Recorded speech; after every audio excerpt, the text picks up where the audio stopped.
Good afternoon. I'm Susan Chakalu-Signan, Director of Marketing and Program Development for the Friends and Foundation of the Rochester Public Library. I think we just lost our mic. Got that, Joe? I'll give him a minute. Okay, I think I'll start again. Good afternoon. I'm Susan Chakalu-Signan, Director of Marketing and Program Development for the Friends and Foundation of the Rochester Public Library. Welcome to Book Sandwiched In. Thank you. We ask you to please silence your cell phones at this time. Our thanks go to those who help fund programs like these through FFRPL, the dedicated FFRPL committee members who curate and organize these events, our guest speakers who so graciously share their time and talents with us, the library staff who help with our setup and production, and the thousands of people who attend each year. We are live streaming the formal portion of today's program to the library's YouTube channel at Rochester Public Library, New York. If you need to access the induction loop service in the auditorium, please adjust your hearing aid to the T switch. FFRPL raises funds, presents programs, supports special projects, helps to create specialized spaces, and purchases supplemental materials and equipment for the Rochester Public Library. We also manage restricted funds that provide supplemental materials support to 62 eligible libraries in Monroe, Ontario, Wayne, Livingston, Orleans, and Genesee counties. We raise funds through our annual campaign, capital campaigns, grants, planned gifts, and revenue from book sales and on-site and online. We present programs like today's Book Sandwiched In Review. We support special projects like the Sully Branch's new Aviation Station program, which 11 youth have completed this past summer. And we help to create specialized spaces, including the Maplewood Community Library renovation project, which we will be supporting through our Rock the Day campaign on December 2nd. And finally, FFRPL purchases supplemental materials and equipment for the library, like New York State Empire Passes available for loan, that provide free access at New York State parks and the State Department of Environmental Conservation sites. Thanks to our donors who make our work possible. Today, Edward Ashton will review Death of the Author by Nnedi Okorafor. In this unique book within a book, Zelu, a disabled Nigerian-American woman, writes a wildly successful sci-fi novel set in Chicago, Lagos, and space, where androids and AI wage war in the aftermath of human civilization. Best-selling author Okorafor has won every major prize in speculative fiction. She calls herself Niger American because, quote, to be Nigerian and American cannot be separated from one another.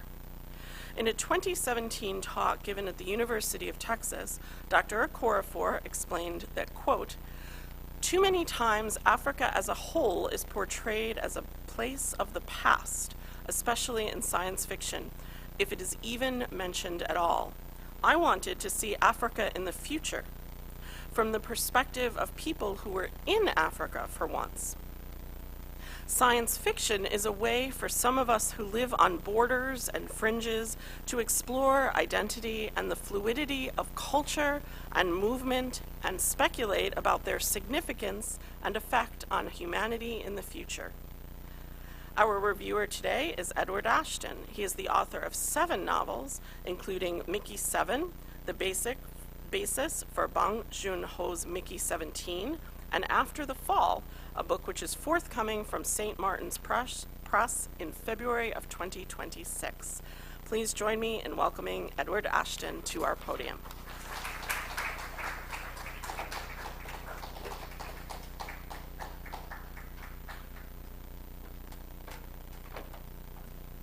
Thank you very much, and thank you all for coming. I know it's a rainy sort of noontime, and it's nice to see people actually make it out here.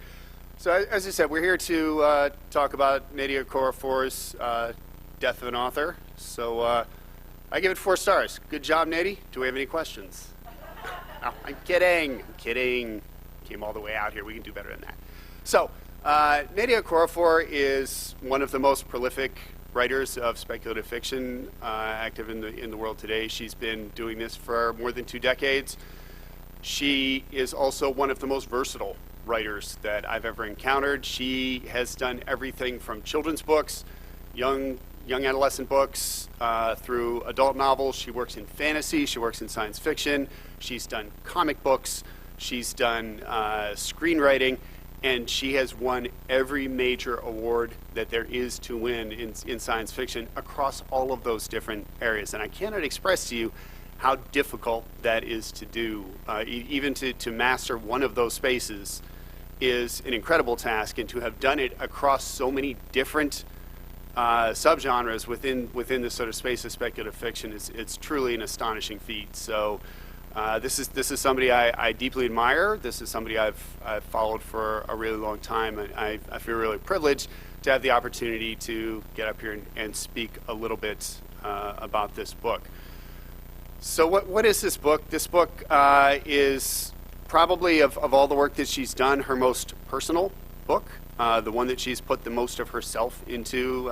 Again, she's done a lot of really sort of wild stuff, far future sort of space opera and crazy fantasy stuff. This is really a very grounded book, particularly for what she's done in the past.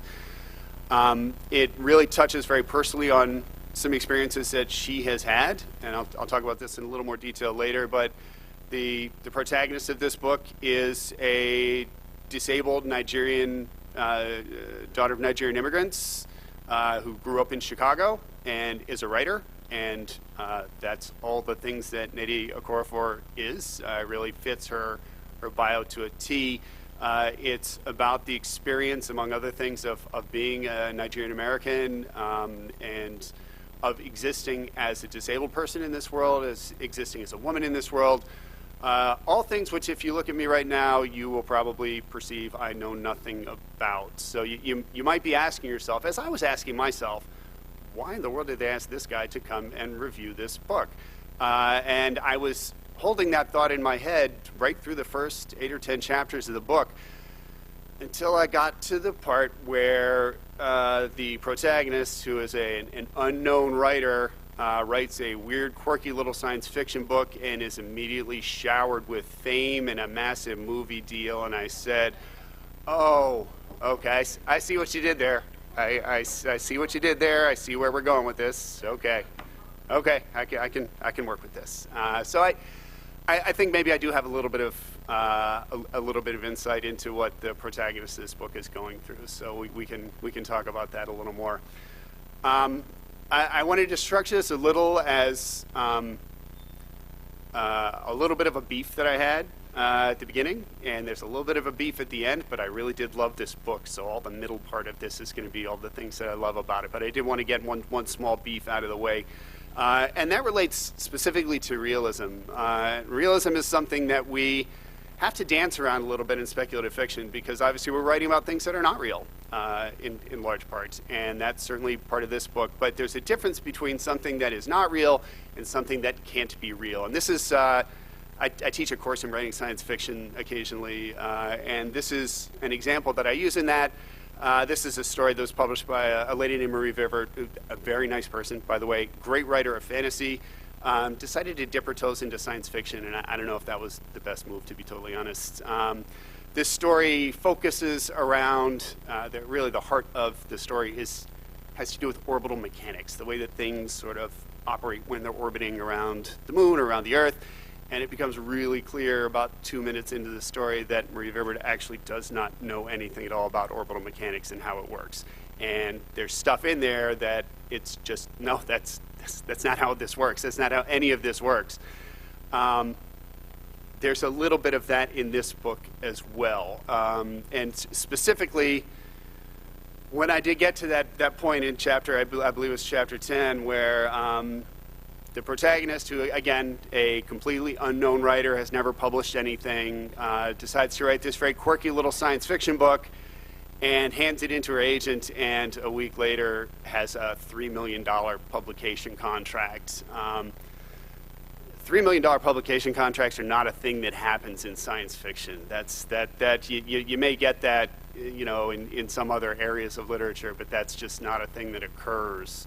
The market just doesn't support that, and certainly not for somebody who's totally unknown and has no platform, and et cetera. And of course, Nnedi Okorafor knows that just as well as I do. This is not a case of she didn't understand, and so we have to ask ourselves, why did she put this clearly kind of farcical element into this book? It is a plot driver. Obviously, it's a necessary piece to move the plot where she wants it to go, because she wants the arc of the story to be this author's rise from complete obscurity to celebrity, and that happens fairly rapidly in a way that, again, is not entirely realistic, but it's what she needed to have happen as an author to make the rest of the plot work. And so I do appreciate that as a writer. I appreciate why you put things in that you just needed this to make the plot go, and I get that.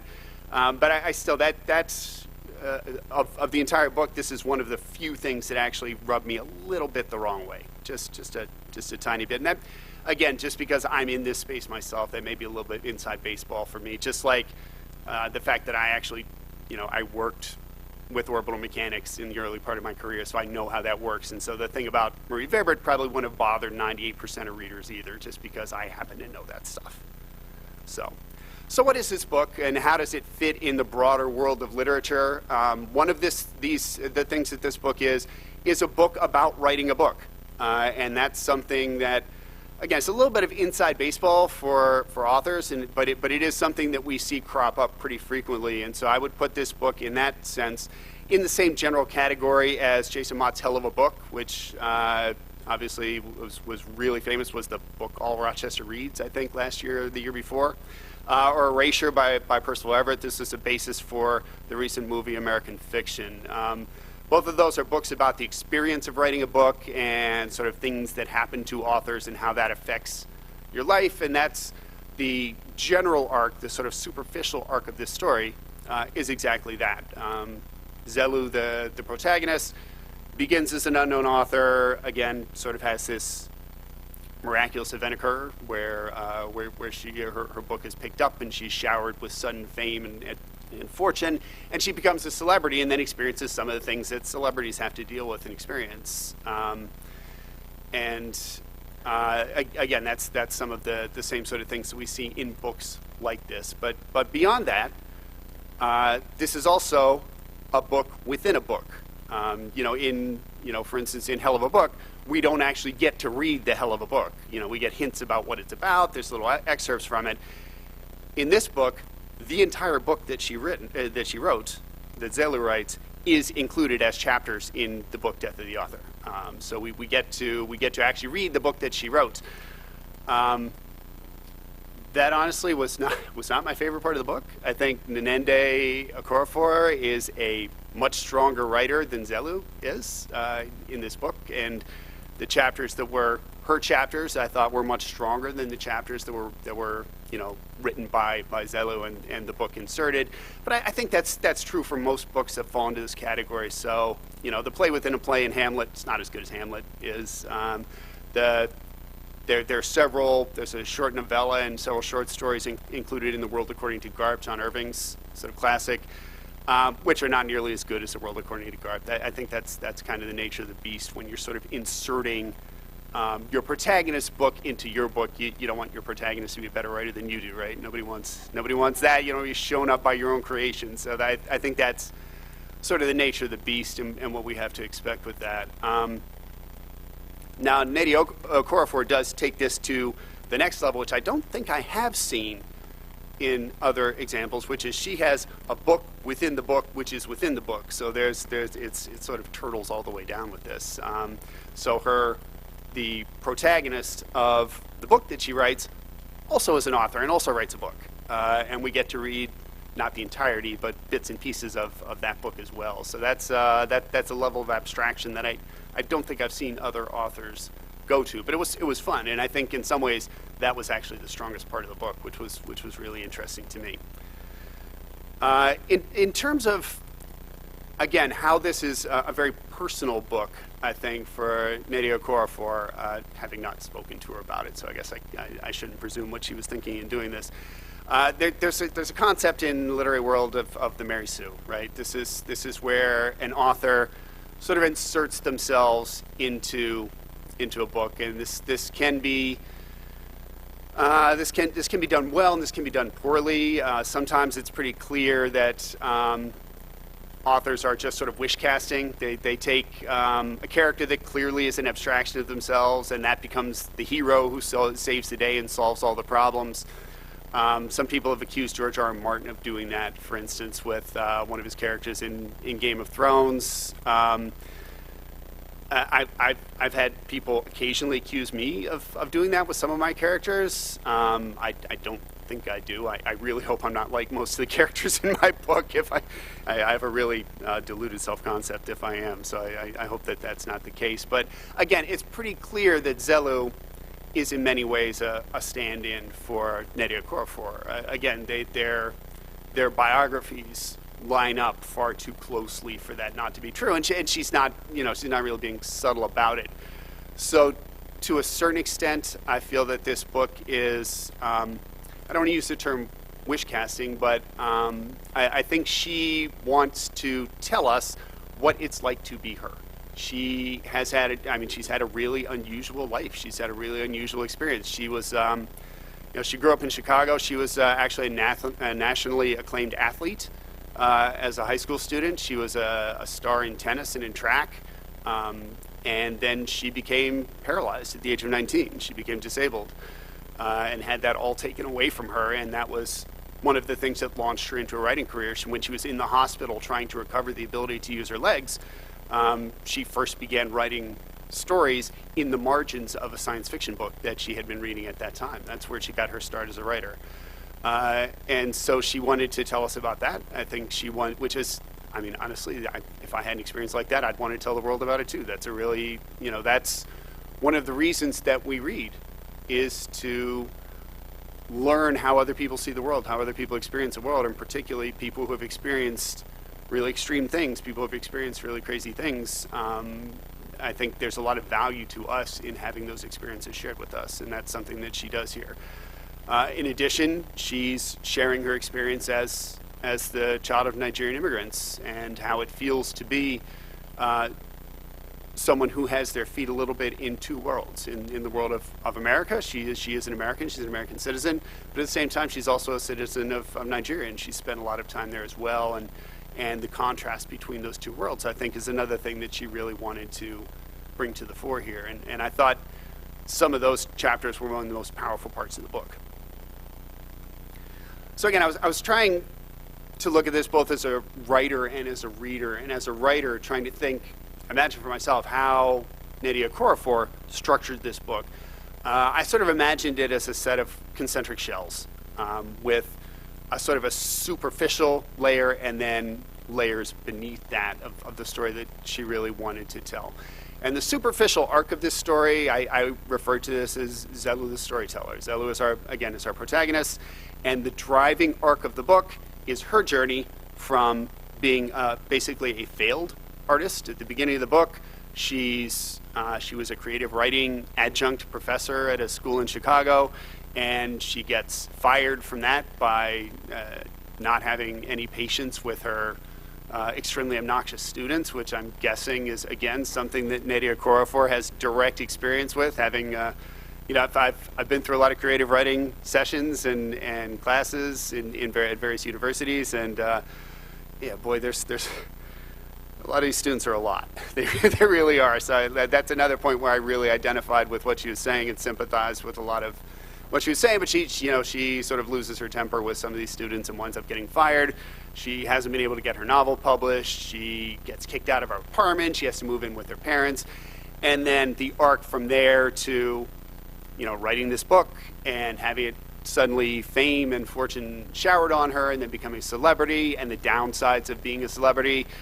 She has a little bit of an internet cancellation moment where she gives an interview on television, and apparently many people think she doesn't represent being a disabled person the way that she doesn't perform disability the way that you're supposed to perform disability, and she gets sort of piled on social media. And again, something I can appreciate. I had a moment like that myself because I misspelled Robert Pattinson's name in a tweet right after he signed on to our movie. And just a word of warning, there were a trillion young girls who fell in love with that man when Twilight came out, and they are not young girls anymore. They are full-grown women, and they are vengeful. I literally misspelled his name by one letter, and I was the villain of the internet for a week and a half. I got thousands and thousands of notes telling me what an imbecile I was because I couldn't spell the name of the greatest actor of our generation when he was acting in my film. So I appreciate. I was able to identify with her in that experience, and so that forms the overall arc of the story. But underneath that, we have the story of Zelu the person, and this is where I think things become much more personal for Nnedi Okorafor. This is where she talks about, again, her experience dealing with her parents who are, more fully Nigerian. They immigrated as adults, and her and her siblings sort of having their feet in both worlds, being Americans but also being Nigerians, being the two at the same time, and some melding of the two. And so there's a little bit of culture clash that occurs there, and dealing with her relatives who still live in Nigeria and how they don't really understand or accept her as fully Nigerian the way that she feels herself to be, dealing with being a disabled person moving through this world, and obviously that's another barrier that she has to overcome. To me, these were some of the most moving chapters in the book, some of the things that I really connected with and that hit me on an emotional level. And to me, that's, people will disagree about this, but to me, that's what art is really about, is connecting with the emotions of the reader, whether positive or negative. And that's what we were saying, we were having our discussion earlier. If your readers are angry after reading something you've written, that's a victory as well, because that means you connected with them. The thing that you don't want is for your readers to set your book aside and forget that they ever read it 10 minutes later. That's when you've lost as a writer.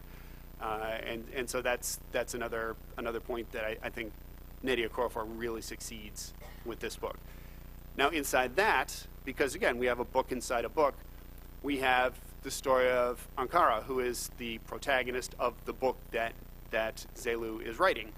And we have the story, and again, because we have the entire book written as chapters within this book, we get the full arc of Ankara's life as well. And Ankara is a robot. The title of the book is Rusted Robots. Again, this is sort of a quirky science fiction story that she's written. And we get a sort of a fleshed out vision of what it's like to exist as sort of a holdover of humanity, because she's a particular type of robot who was designed to be sort of a companion for humans, and so this robot Ankara identifies with humanity. There's a whole other cadre of artificial intelligences in this book who think we're just the absolute worst, and any remnant of humanity should just be purged from the world, and that's the main conflict that drives this book. I didn't feel that was these sections, again, I didn't feel were the strongest part of the book. Again, Nnedi Okorafor is a better writer than Zelu is. She's a stronger writer than Zelu is. Again, it's hard not to exceed your own creations. And the overall arc of the book is stronger than the book within the book that she's written here. It's interesting, it's engaging, it's got some points that were neat as a science fiction writer. I appreciate some of the twists that she put in there, but these were not the strongest points of the book in my view.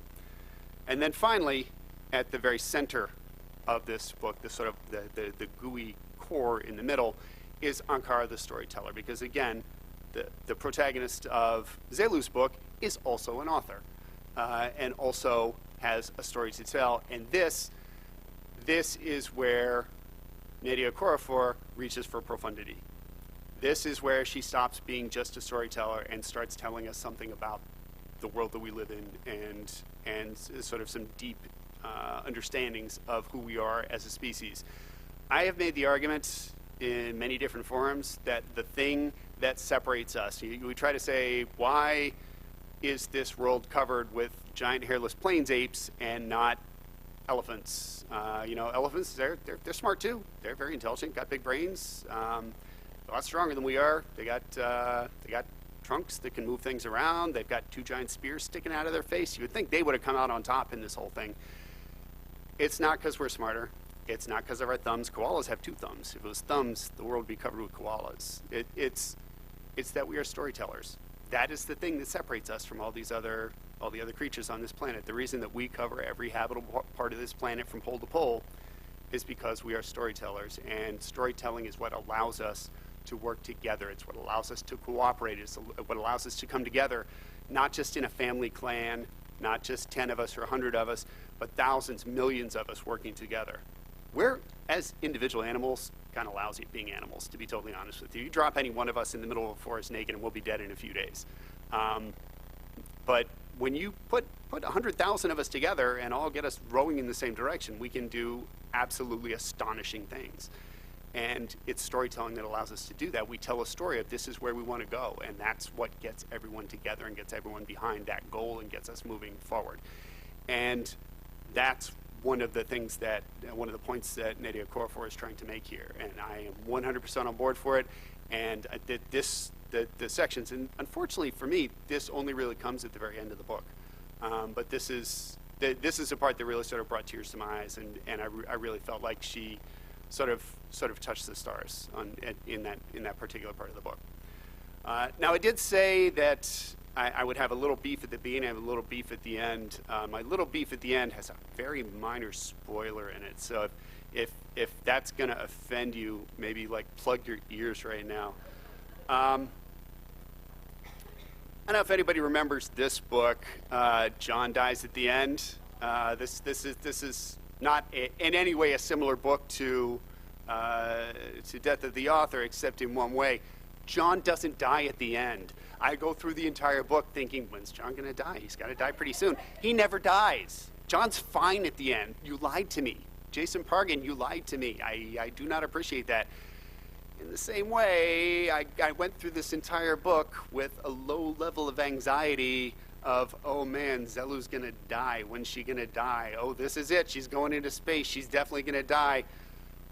She doesn't die.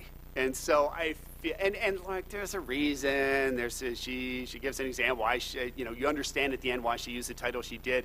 But I had this like low-level bubbling anxiety the whole time I was reading the book, and I got to the end and I kind of felt cheated a little bit.